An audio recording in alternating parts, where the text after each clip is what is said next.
Hi.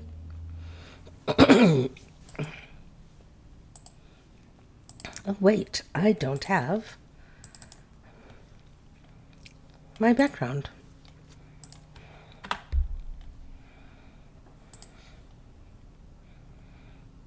Uh-oh.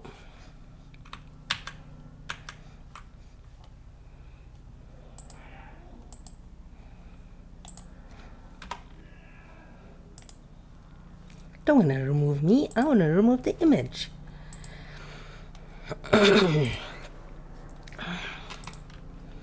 And I want to put on another one.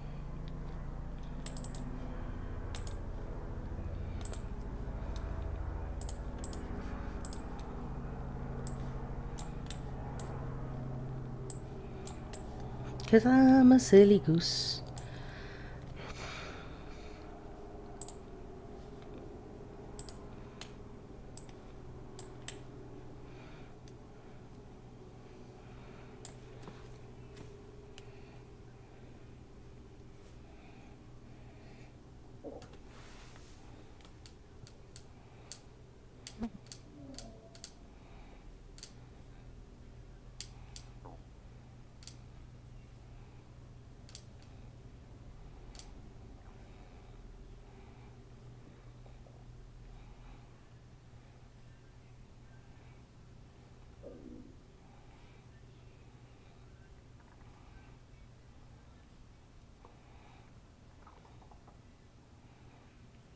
Hey, Hello. is it all right to refer to the set theory and what was the other? It was tolerance paradox. That was it. Or does it need to wait till later? I am doing a reading on here now, so No, apologies. no worries, but you can hang around for the reading. Definitely.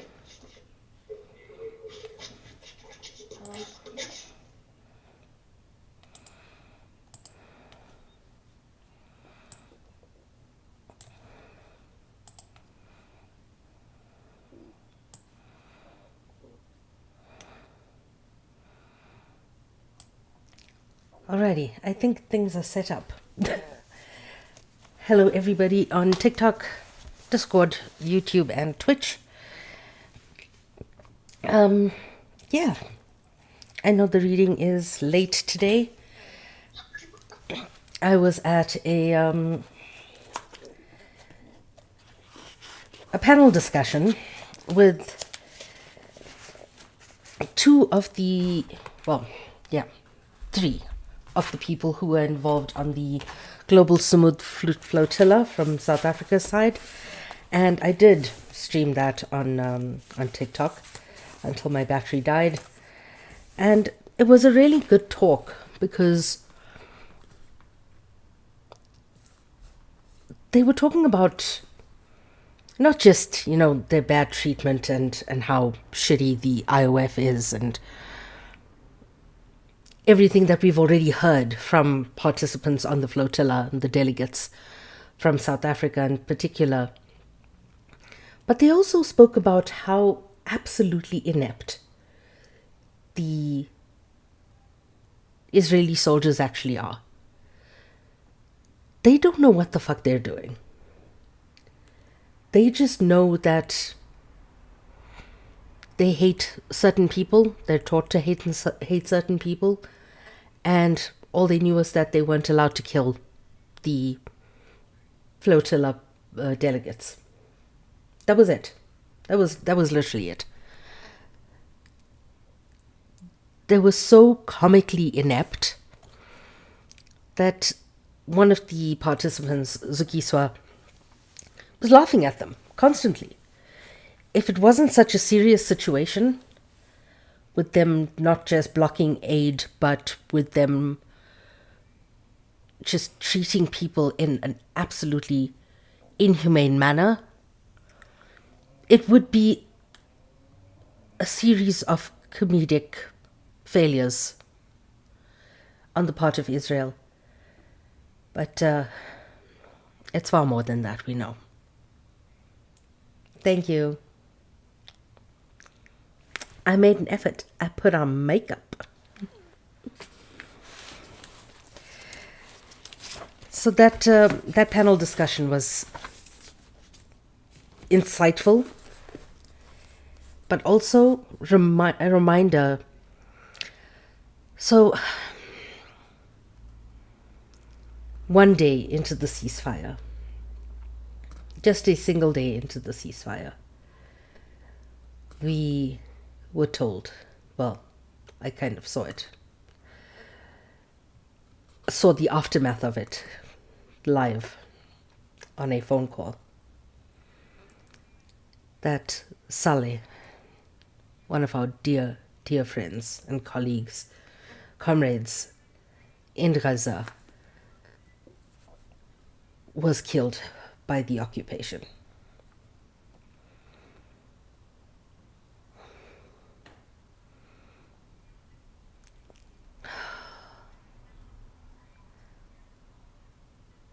It's really easy to lose focus of what's important when you lose somebody close to you, when you lose somebody who's a kind of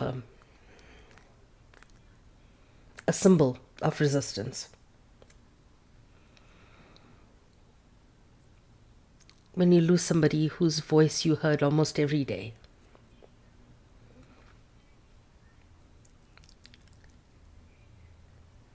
But days like today give me perspective and remind me why we still fight.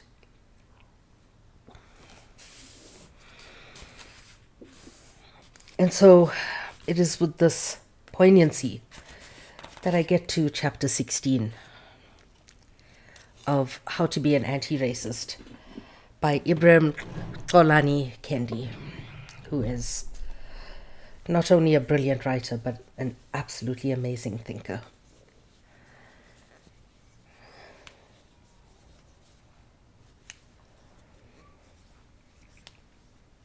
And remember, keep on tapping the screen, sharing the live, making sure this reaches people, because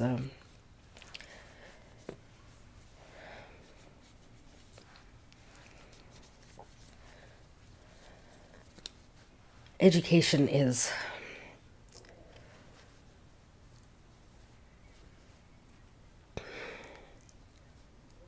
the most potent weapon that we have against our oppressors.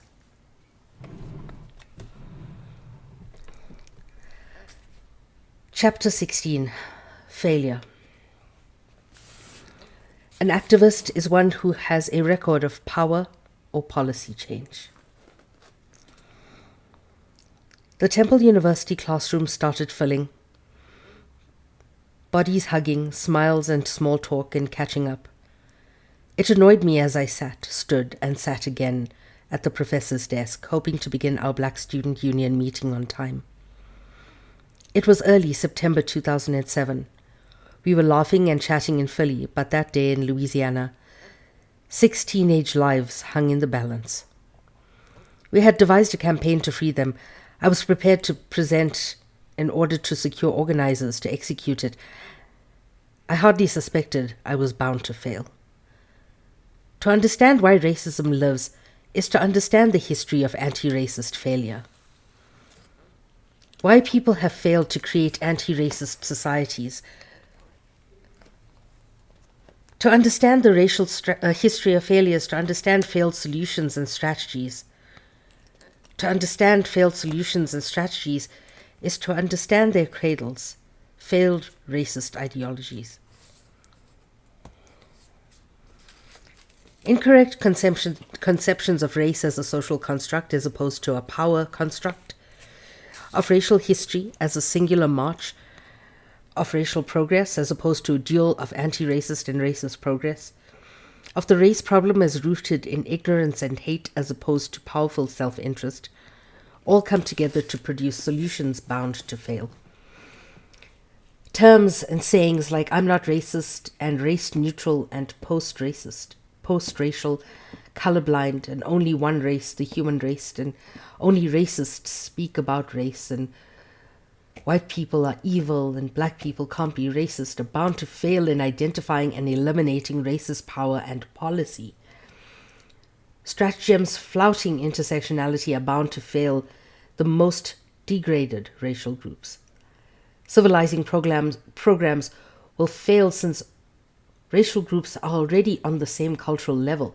Behavioral enrichment programs like mentoring and educational programs can help individuals, but are bound to fail racial groups which are held back by bad policies, not bad behavior. And that's an important thing. We can't fix things through behavioral change, behavioral therapy, and all of that when the policy is failing people.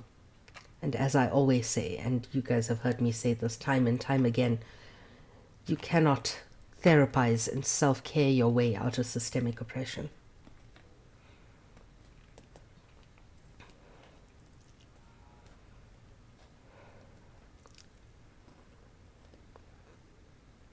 Healing symptoms instead of changing policies is bound to fail in healing society. Challenging the conjoined twins separately is bound to fail to address economic racial inequity. Gentrifying integration is bound to fail non-white cultures.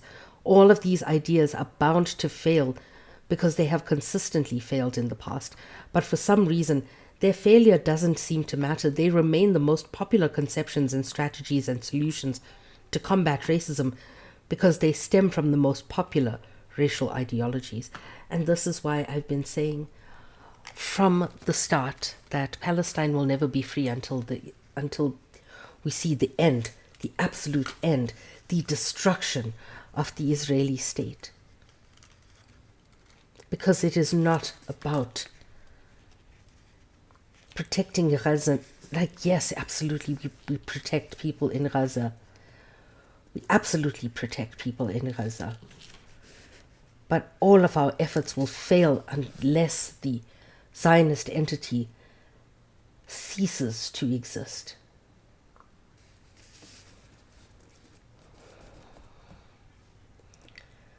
These repetitive failures exact a toll. Racial history does not repeat harmlessly. Instead, its devastation multiplies when generation after generation repeats the same failed strategies and solutions and ideologies, rather than burying past failures in the caskets of past generations. I need to get some water. Hang tight.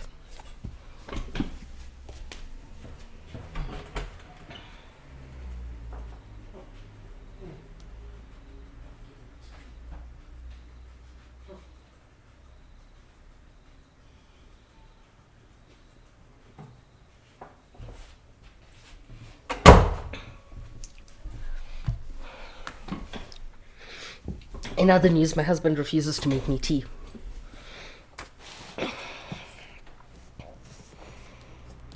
Some early white abolitionists met regularly at a national convention, thinking the anti-slavery solution rested in continuing parental care over free black people, as they stated in 1805. White abolitionists lauded over black behavior as if on good black conduct must be some measure dependent the liberation of their brethren, as their convention stated in 1804. A white judge birthed the black judge. The further decrease of prejudice and the amelioration of the condition of thousands of our brethren who are yet in bondage greatly depend on our conduct, Samuel Cornish and John Rosworm wrote in March 16, 1827, in one of the opening editorials of Freedom's Journal, the first African-American newspaper. I grew up on the same failed strategy more than 150 years later. Generations of black bodies have been raised by the judges of uplift suation.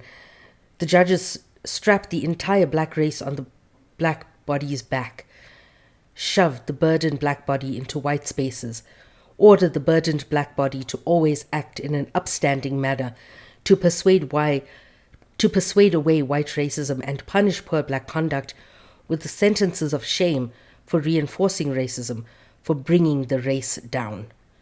I felt the burden my whole life, my whole black life, to be perfect before both white people and the black people judging wherever I'm representing the race. The judges never let me just be myself, be my imperfect black self.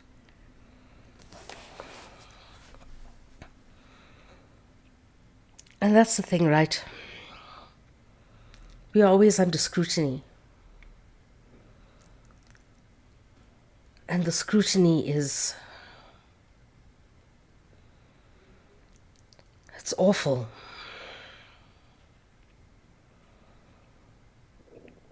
The scrutiny is tenfold. We gave you your freedom.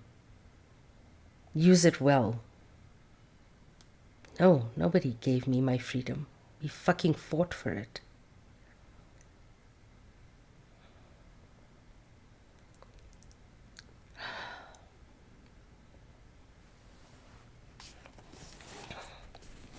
We are never allowed to be anything but representatives of our race. Representatives of our gender, if we are not cishet man.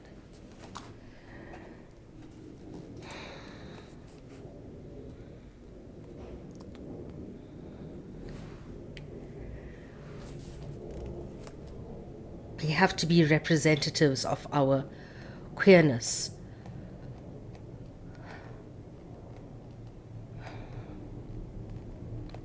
If we are anything but what is considered normal, we have to be representatives. We speak for the whole of our demographic. And it's exhausting. It felt cool outside, sometime in the autumn of 2011. Sadiqa and I had been dating for months.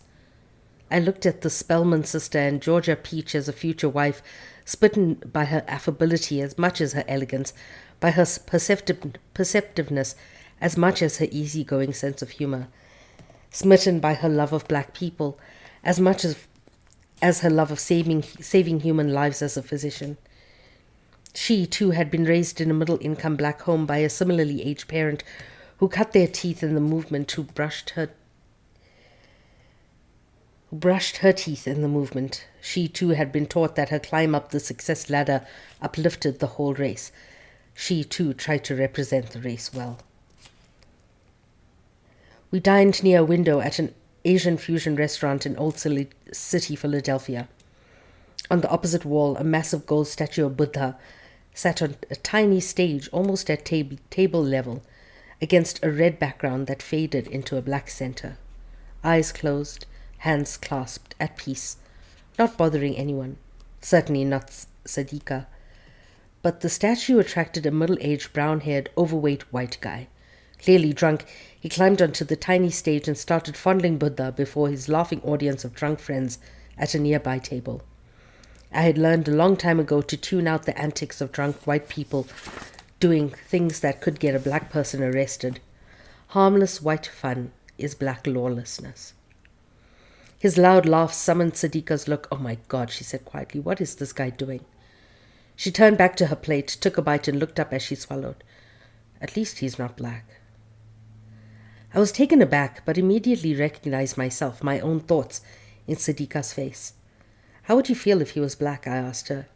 "I'd be really embarrassed," she said, speaking for me and so many of us trapped in the plantation of uplift suasion.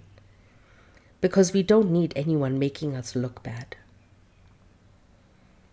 "In front of white people?" I asked her. "Yes, it makes them look down on us, makes them more racist."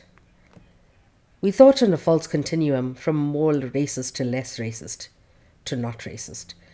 We believed good black behavior made white people less racist, even when our experiences told us it usually didn't. But that night, we thought about it together and shared a few critiques of uplift suasion for the first time. Yeah. I mean, it's hard. It's hard not to think like that. Like, I know it's not going to make them any less racist. But can it just not touch me tonight? Can that racism not be directed towards me. Just for a little bit. And so I behave.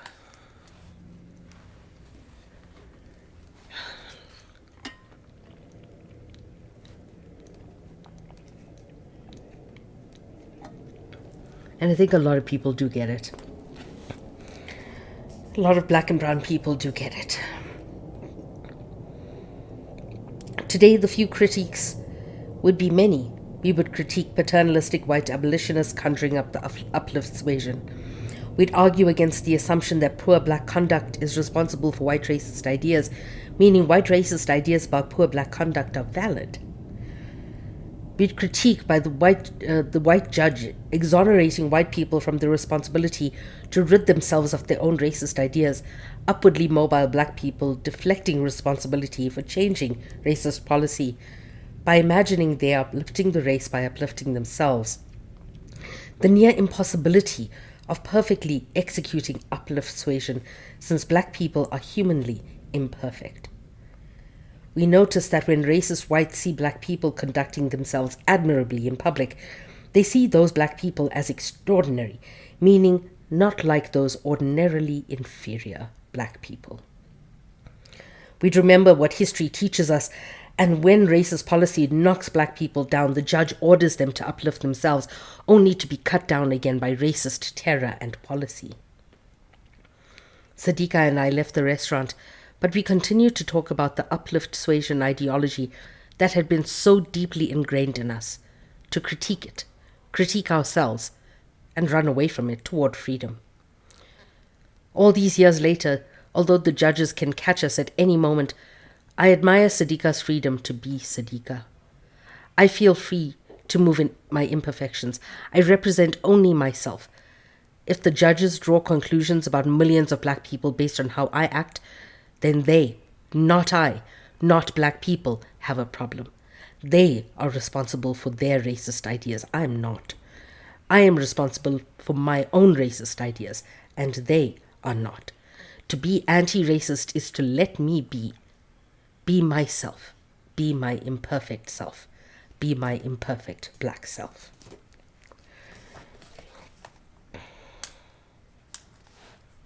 Jaguar, you are absolutely valid. You are loved. You are amazing. Don't you ever forget that.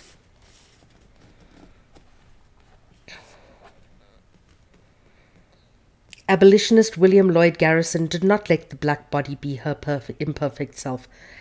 Have you not acquired the esteem, confidence, and patronage of the whites in proportion to your increase in knowledge and moral improvement? The abolitionists were those people. Absolutely that guy, William Lloyd Garrison. Garrison asked a black crowd not long after founding The Liberator in 1831, uplift suasion fit his ideology, that the best way to accomplish the great work of national redemption from slavery was through the agency of moral power, truth, and reason. Garrison's belief in moral suasion, what we call educational suasion, also fit his personal upbringing by a pious Baptist mother, his professional upbringing by an editor who believed newspapers are for instruction, his abolitionist upbringing by moral crusader Benjamin Lundy. Moral and educational uplift suasion failed miserably in stopping the astounding growth of slavery in the age of King Cotton before the Civil War. But success, apparently, does not matter when a strategy stems from an ideology. Exactly.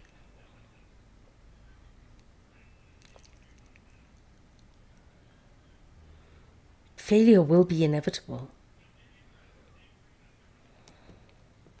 And that is why the apartheid regime in South Africa failed.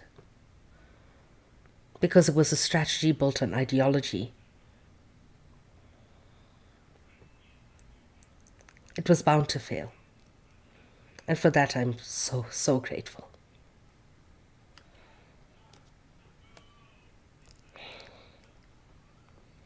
Moral and educational suasion focus on persuading white people, on appealing to their moral conscience through horror and their logical mind through education.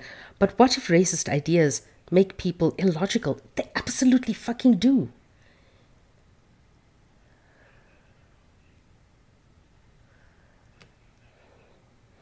What if persuading everyday white people is not persuading racist policymakers?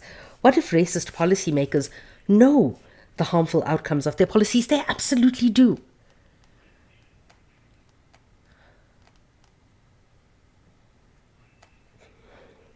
What if racist policymakers have neither morals nor conscience, let alone a moral conscience, to paraphrase Malcolm X?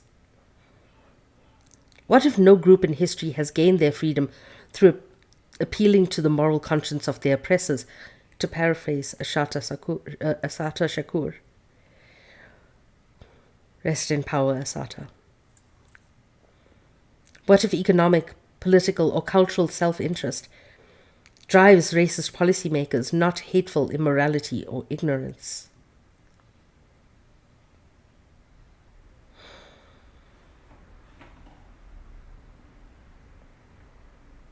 I think it's a combination. I think it's a combination of all of it. Economic, political, and cultural self-interest, hateful immorality, and ignorance. Because it is that hateful immorality and ignorance that fuels that cultural self-interest and that belief that they should have economic and political power. If I could save the Union without freeing any slave, I would do it. And if I could save it by freeing all the slaves, I would do that. President Abraham Lincoln wrote on August 20th, 1862. What I do about slavery and the colored race, I do because it helps save the Union. Lincoln signed on January 1st, 1863, Lincoln signed the Emancipation Proclamation as a necessary war measure.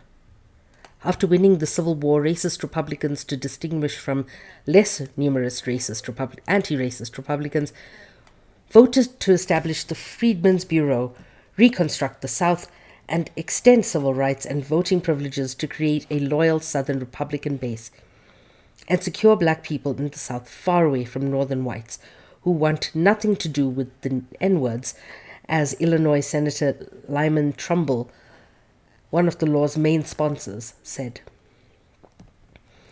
The white man's party, as Trumbull identified the Republicans, grew tired of alienating their racist constituents by militarily defending the N-word from the racist territories who knocked Republicans out of Southern power in 1877. Republicans left Southern black people behind, turning their backs on the outrages of Jim Crow for nearly a century. Expediency on selfish grounds, and not right within reference to the claims of our common humanity, has controlled our action, Garrison lamented in an address for the centennial of Independence Day in 1876. This is heavy.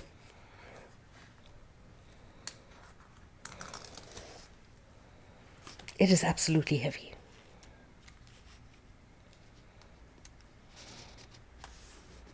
Thank you. On the 26th of June, 1934, W.E.B. Du Bois critically assessed the success of educational suasion, as Garrison had critically assessed moral suasion before him. For many years, it was the theory of most N-word leaders that white America did not know of or realize the continuing plight of the Negro. Du Bois spoke for himself, though, believing the ultimate evil was stupidity early in his career. Accordingly, for the last 2 decades, we have striven by book and periodical, speech and appeal, and various dramatical methods of agitation to put essential facts before the American people. By American people, he meant American white people. Today, there can be no doubt that Americans know the facts, yet they remain for the most part indifferent and unmoved. Gunnar Myrdal ignored Du Bois's 34 call for black people to focus on accruing power instead of persuading white people. The racist problem lay in the astonishing ignorance of white Americans, Myrdal advised in An American Dilemma in 1944. There is no doubt in the writer's opinion that a great majority of white people in America would be prepared to give the Negro a substantially better deal if they knew the facts. Popular history tells us that a great majority of white Americans did give the Negro a better deal. Desegregation rulings, the Civil Rights Act and Voting Rights Act, when they learned the facts. Mayardal had been astonishingly prophetic, according to one captivating history of the civil rights movement. Not entirely. As in 1946, top State Department official Dean Acheson warned the Truman administration that the existence of discrimination against minority groups in this country has an adverse effect on our relations with decolonizing Asian and African and Latin American nations. The Truman administration repeatedly briefed the U.S. Supreme Court on these effects during the desegregation cases in the late 1940s and early 50s. As historian Mary L. Dudziak documents. Not to mention the racist abuse African diplomats faced in the United States. In 1963, Secretary of State Dean Rusk warned Congress during the consideration of the Civil Rights Act that in waging the world's struggle, we are seriously handicapped by racial or religious discrimination. 78% of white Americans agreed. Why are white people so painful? Why do white people think that they are being... what's the word? Persecuted.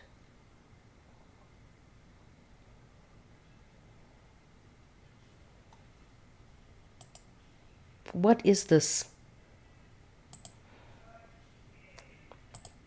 What is this idea of not just the great replacement theory,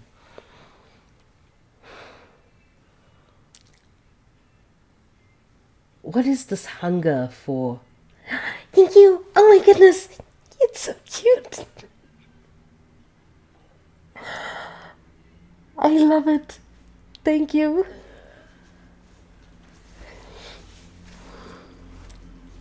Yay. I love it.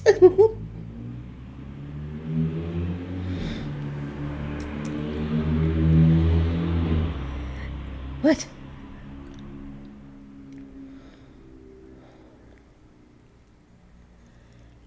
Okay, I'm waiting for something on TikTok.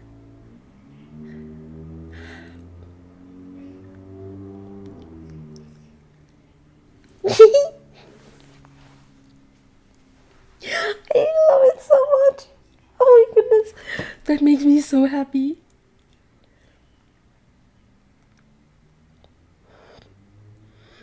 That makes me so happy. Thank you. Thank you so much, Bree. Okay, I lost my train of thought because the chicken is cute.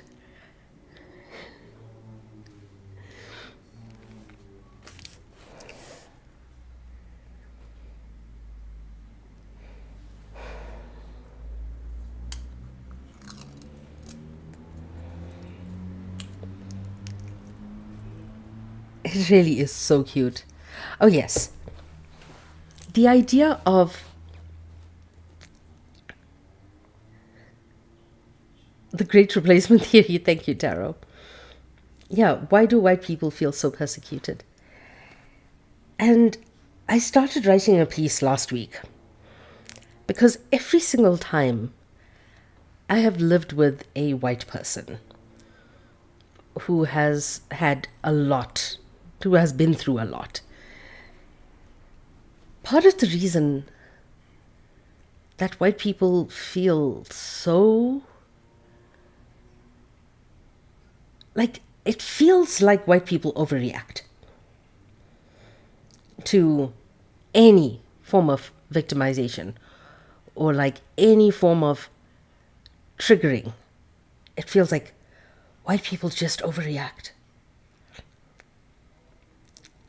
Like, yeah, I also get overstimulated as fuck in a shopping mall. But I'm not going to go and hyperventilate in a corner. I'm gonna fucking deal with it and then go to the car and then, like, let it the fuck out.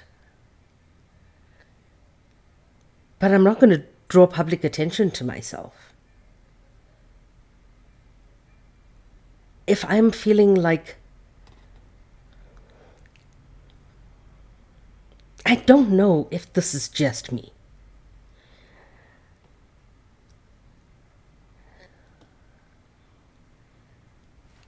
Good catch, Nugget. Yeah. No, that's exactly it. We have... I don't know if I'm just being insensitive or the fact that I just grew up with, like, the... deal with it when you can, where you can, and deal with the things that are directly in your control in that moment. But white people just seem to overreact at everything. Everything is a...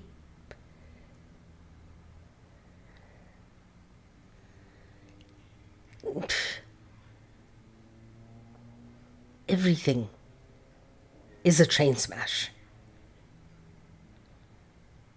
And I'm just like, they're all the no contact parent who won't see the flaws and work on it. Yeah, exactly. And that is how you get white women tears that get black men killed.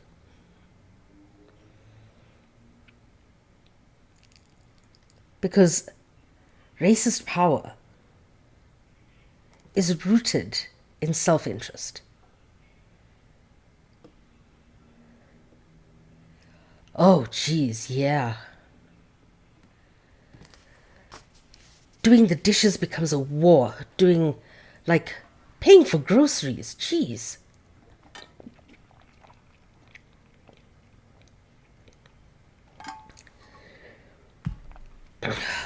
It's... This is a conversation we can have another time. Let me finish this chapter.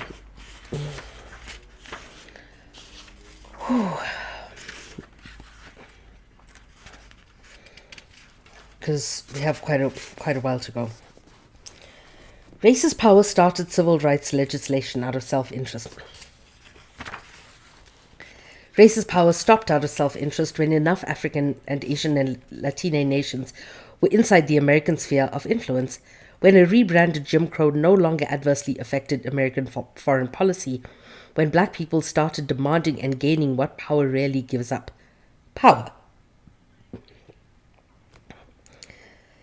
In 1967, MLK Jr. admitted, "We've had it wrong and mixed up our country, and this has led Negro Americans in the past to seek their goals through love and moral suasion and devoid of power, but our generation ignores King's words about the problem of power, a confrontation between forces of power demanding change, and the forces of power dedicated to preserving the status quo." We're seeing it now. We are absolutely seeing it now. The same way King's generation ignored Du Bois' matured warning, the same way Du Bois' generation ignored Garrison's matured warnings, the problem of race has always been at the core of the problem of power, not immorality or ignorance. Moral and educational suasion breeds the assumption that racist minds must be changed before racist policy, ignoring history that says otherwise, looking at the soaring white support for desegregated schools and neighborhoods after policies changed in the 50s and 60s. It's always, "Oh, I was always against this." No, you weren't. You didn't change the policy when you could.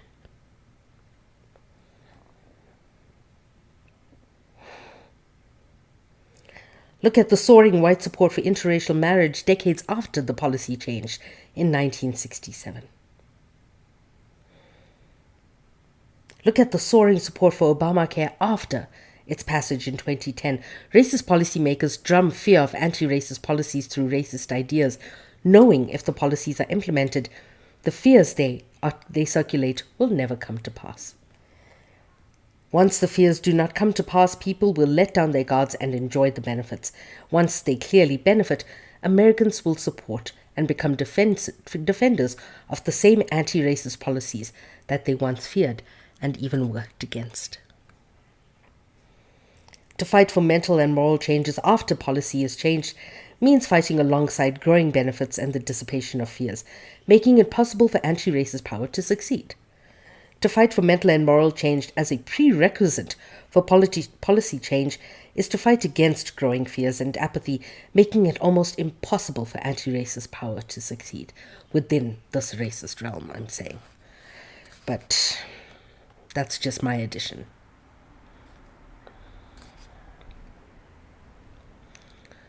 The original problem of racism has not been solved by suasion. Knowledge is only power if knowledge is put to the struggle for power. Changing minds is not a movement. Critiquing racism is not activism. Changing minds is not activism. An activist produces power and policy change, not mental change. If a person has no record of power or policy change, then that person is not an activist.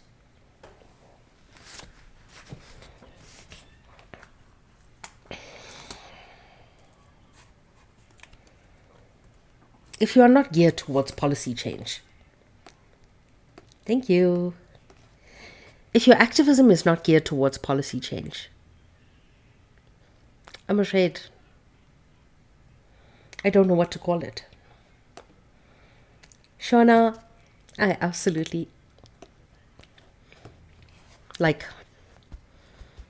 love for anime has increased since meeting Shauna. As I waited to begin the BSU meeting, I had already grown alienated about mental change. I wanted to be an activist. I wanted to flee academia. I wanted to free the Ch16. On September 1st, 2006, the day after black students had hung out under the white tree at Jenner High School, white students hung nooses from its branches. The school superintendent only suspended the white perpetrators for the prank, which did nothing to curb the subsequent racial violence against the black students in the small town of Jenner, Louisiana. But days after black students beat up a white student on December 4, 2006, the Jenner 6 were arrested. Jesse Ray Beard was charged as a juvenile. Robert Bailey Jr., Michael Bell, Carwin Jones, Brian Purvis, and Theo Shaw were charged with attempted murder. When you are convicted, I will seek the maximum penalty allowed by law, promised District Attorney Reed Walters, meaning up to 100 years in prison.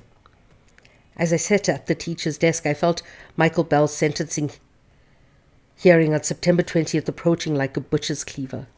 An all-white jury had already found him guilty of a lesser charge, aggravated second-degree battery, lining up his life to be cut by as much as 22 years.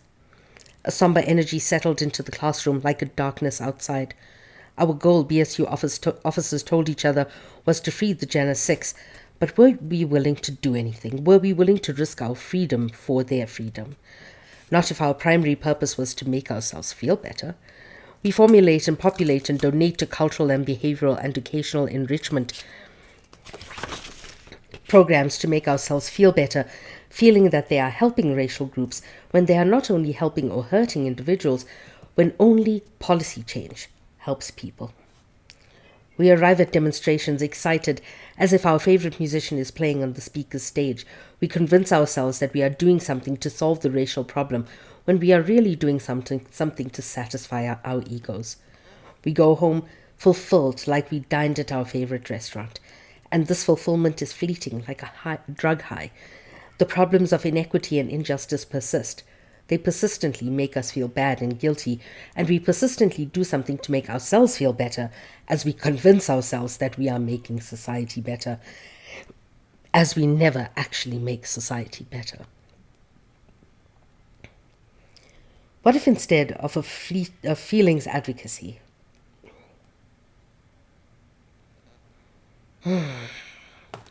Jaguar.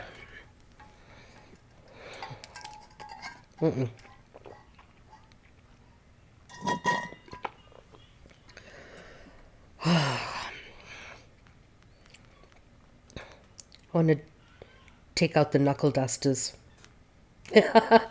Yeah, Everett, no such thing. What if instead of feelings advocacy, we had an outcome of advocacy that put equitable outcomes before guilt and anguish?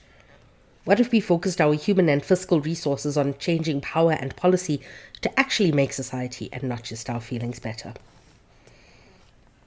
I could wait no longer.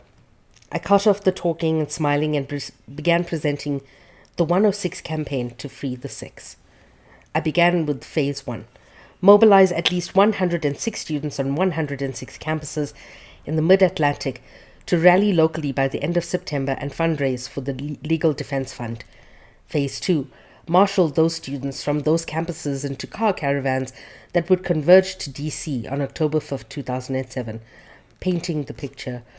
Wonderfully long lines of dozens of cars packed with students on highways and byways and driving towards the nation's capitals from all directions: Pennsylvania, Delaware, Maryland, Virginia, West Virginia, North Carolina.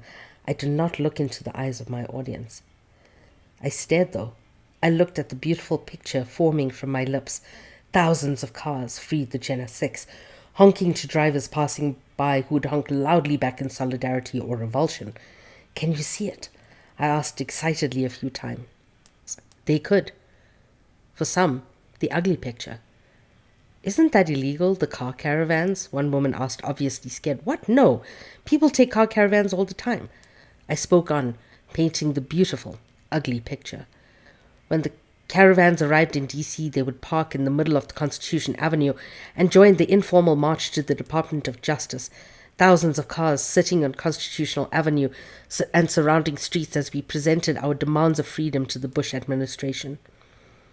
When they came with the tow trucks, we would be ready to flatten truck tires. When police units started protecting the tow trucks, we would come with reinforcements.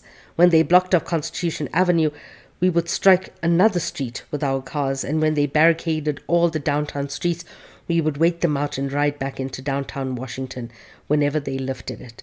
We would refuse to stop the sit-in until the Bush administration leaned on the Louisiana governor to lean on the officials to drop the charges against the six. This is illegal. They'd throw us in prison, someone rebutted with a look of fear. I should have stopped, but I continued my failure, hardly caring that the more I spoke, the more fear I spread. The more fear I spread, the more I alienated people from the 106 campaign. Damn right we could go to prison, I shot back, feeling like myself. But I don't care. We're already in prison. That's what America means, prison. I used the Malcolm X line out of context. But who cared about context when the shock and awe sounded so radical to my self-identified radical ears? When I lashed out at well-meaning people who showed the normal impulse of fear, who used the incorrect racial terminology, who asked the incorrect questions.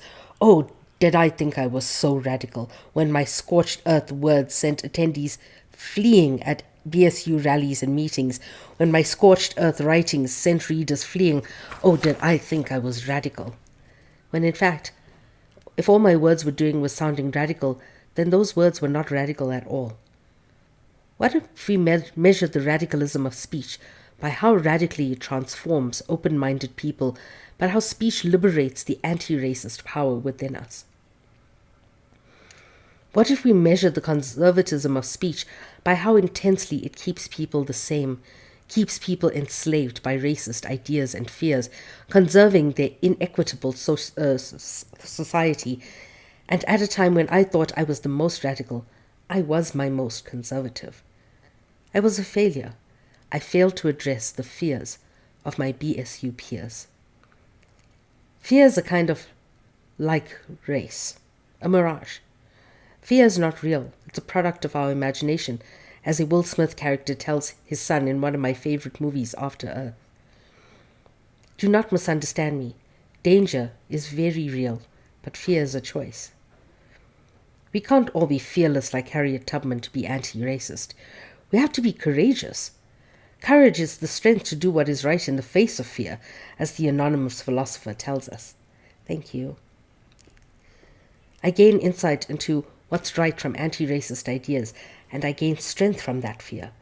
While many people are fearful of what could happen if they resist, I am fearful of what could happen if I don't. I am fearful of cowardice. The inability to amass the strength to do what is right in the face of fear, and racist power has been terrorizing cowardice into us for generations. For segregationists like U.S. Senator Ben Pitchfork Tillman, President Theodore Roosevelt crossed the color line when he dined with Booker T. Washington on October 16th in 1901. The action of our President Roosevelt in entertaining that N-word would necessitate our killings of thousands of N-words in the South before they will learn their place again. He was not joking when he said this. On July 8, 1876, a young Tillman had joined the power-hungry white mob that murdered at least 7 black militiamen defending black power in a black town of Hamburg, South Carolina. All election year long, Tillman's red shirts had helped white supremacists violently snatch control of South Carolina. Tillman wore his involvement in the Hamburg massacre as a badge of honor when he trooped on lynched heads into South Carolina's governorship in 1890 and the U.S. Senate in 1895. The purpose of our visit to Hamburg was to strike terror, Tillman said at the Red Shirts reunion in 1909. As racist ideas intend to make us all ignorant and hateful, racist terror intends to make us all feel fear.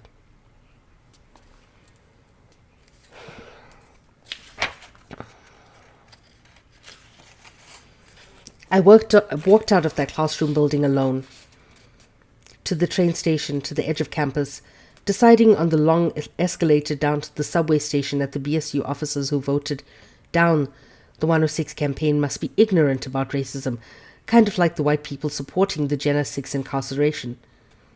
Deciding on the screeching train ride up to North Philadelphia that the ultimate evil was ignorance and the ultimate good was education. Deciding as I lay flat on my couch and looked up at the ceiling mirror that a life of an educational suasion would be more impactful than any other life I could choose. I ran back down the lit path of educational suasion. On that very night, I failed to persuade my BSU peers. I failed at changing minds, let alone policy.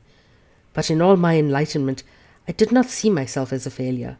I saw my peers as failures. I did not look at the mirror and at my failure doctrine, the doctrine of failing to make change and deflecting fault. When we fail to open the closed-minded consumers of racist ideas, we blame their closed-mindedness instead of our foolish decision to waste time on reviving closed minds from the dead. This is why I don't do debates. When our vicious attacks on open-minded consumers, fail to transform them, we blame their hate rather than our impatient, alienating hate of them.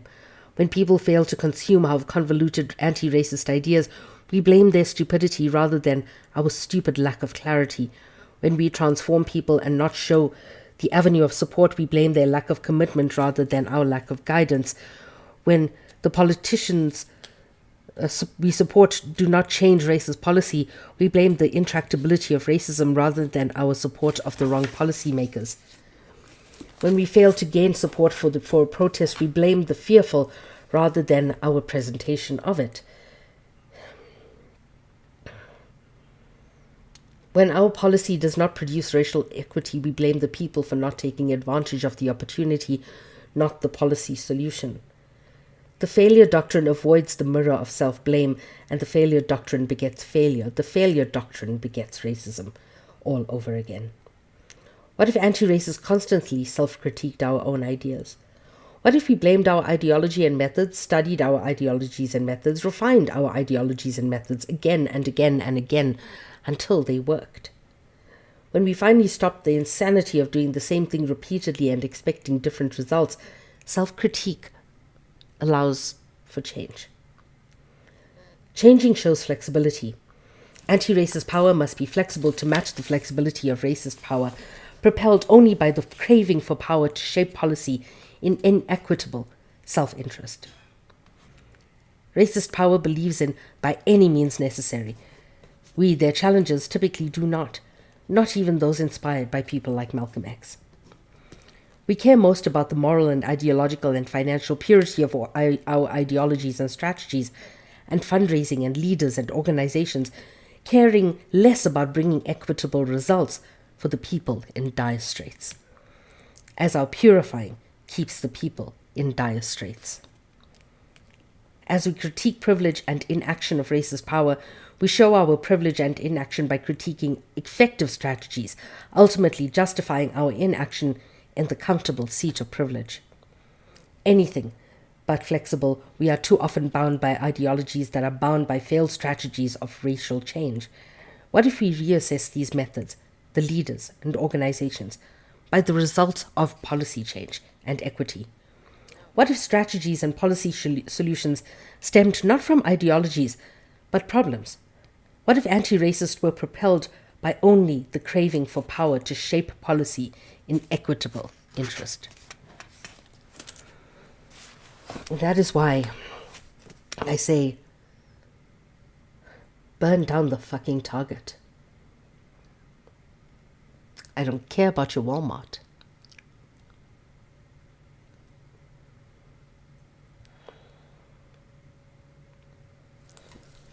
Violent resistance to a violent regime is not inherently more violent. I need more water. In voting down the 106 campaign, the BSU officers crafted a different plan. They did something they didn't fear. We marched down North Broad Street and rallied on campus on September 20th. That day, thousands of us thought we were protesting when we were really demonstrating, from Philadelphia to Jena. We used the terms demonstrations and protest interchangeably at our own peril, like we interchangeably used the terms mobilizing and organizing.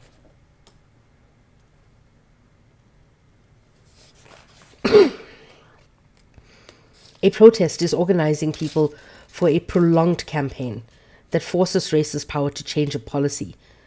Demonstration is mobilizing people momentarily to publicize a problem. Nugget, my husband did not make me tea. Demonstrations are not, surprisingly, a favorite of Suasionists. Demonstrations annoy power in the way children crying about something they will never get annoy parents. Unless power cannot economically or politically or professionally afford bad press, as power could not during the Cold War, as power could not during election season, as power could not close to bankruptcy, power typically ignores demonstrations. The most effective demonstrations, like the most effective educational efforts, help people find anti-racist power within. The anti-racist power within is the ability to view my own racism in the mirror of my past and present, view my own anti-racism in the mirror of my future, view my own racial group as equal to other racial groups, viewing the world of racial inequity as abnormal, viewing my own power to resist and overtake racist power and policy.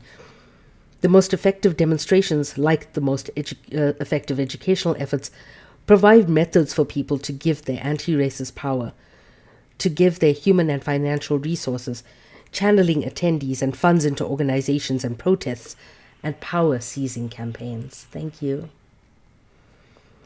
The fundraising behind the scenes of the Jena 6 demonstrations secured better defense attorneys who, by June 26, 2009, quietly got the charges reduced to simple battery, to guilty pleas, to no jail time for the accused.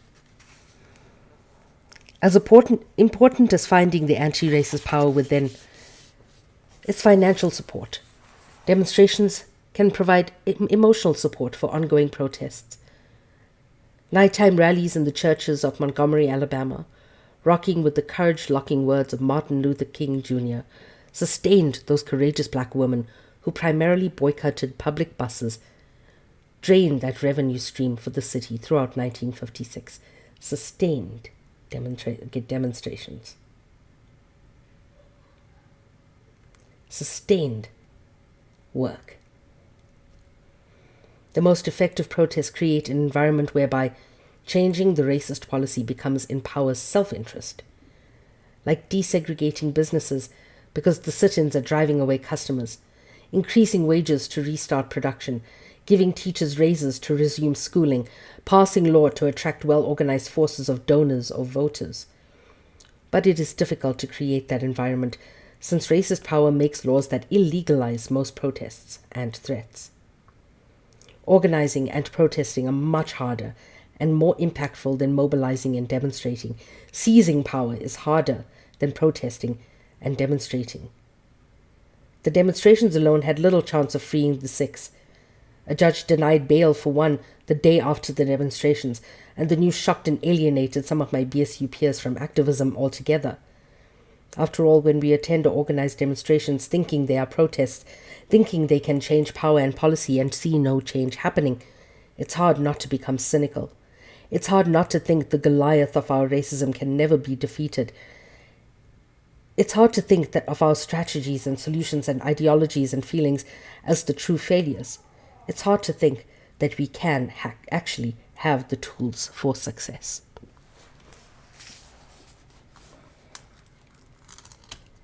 Poignant that comes today after the discussion that we had with the Palestinian Solidarity Organization meeting that we had.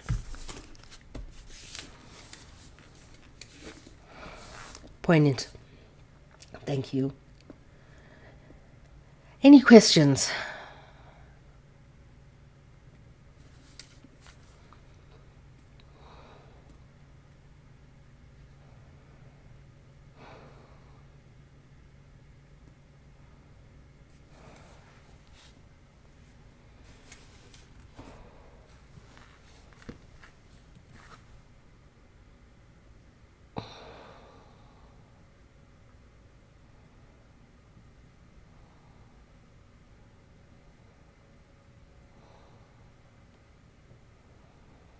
This was chapter 16.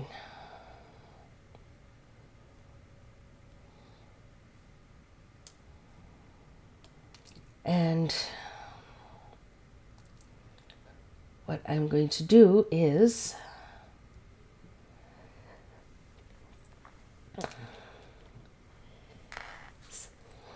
see if Habibti, Assalamu alaikum. كيف حالك حبيبتي؟ الحمد لله. كيف حالك انت؟ Alhamdulillah. Please, can everybody in here please drop some gifts, because Palestine and Syria and all of the Levant is going through hell. So if you can, please do. And tarot, yeah, I mean, it is powerful.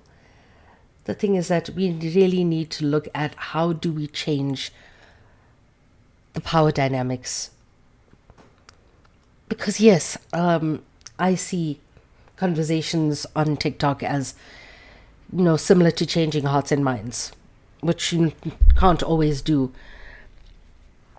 I don't think that it can actually be done, the whole idea of changing hearts and minds. But what I do believe is that it is a form of demonstration, that it is the awareness, it is the soapbox where maybe 1 or 2 people might listen, 1 or 2 people might actually be convinced, and policy change and power and changing the power dynamics actually lies within violently overthrowing the balance of power. Some people only understand violence. Oh yeah, that's exactly it. I don't know how many of you have read or watched V for Vendetta. We are at the stage now of black bagging. We are at the stage of Night of the Long Knives, of the Nazi regime. We are at the stage now of power reckoning with its foes. Yeah. And the Chancellor is not Donald Trump. The Chancellor is every single person closing those doors in government and keeping it shut. It is every single person sitting at that UN General Assembly who refused to walk out when Netanyahu spoke. It is in every single time the US raised a hand to veto a ceasefire solution. It is every single hand that was put down under the desk to recognize a Palestinian state. It is every single time the machine wins. The Chancellor is the machine. Exactly. We never beat the Germans, we absorbed them because we were worse. Yes.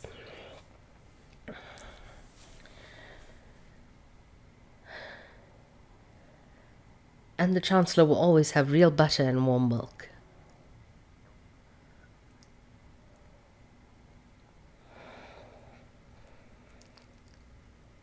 In a world full of people who would rather be the force keeping that machine safe, please be V.